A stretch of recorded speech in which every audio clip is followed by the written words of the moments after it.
ট্রাম্পের ফাঁকা বলিতে মাথা নত করবে না ইরান। এই নীতিতে অটল থেকে যুক্তরাষ্ট্রের বিরুদ্ধে এবার বিস্ফোরক মন্তব্য করল তেহরান।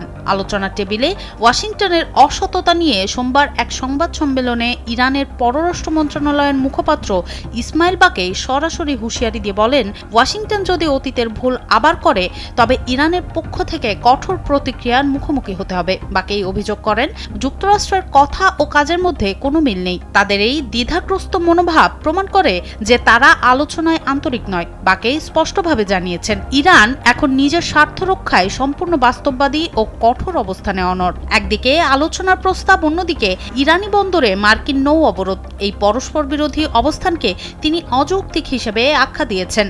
বর্তমানে এই অবরোধকে যুদ্ধবিরতির শর্ত লঙ্ঘন হিসেবে দেখছে ইরান। পাল্টা ব্যবস্থা হিসেবে তেহরানও হরমুজ প্রণালীতে সব ধরনের নৌ চলাচল বন্ধ ঘোষণা করেছে।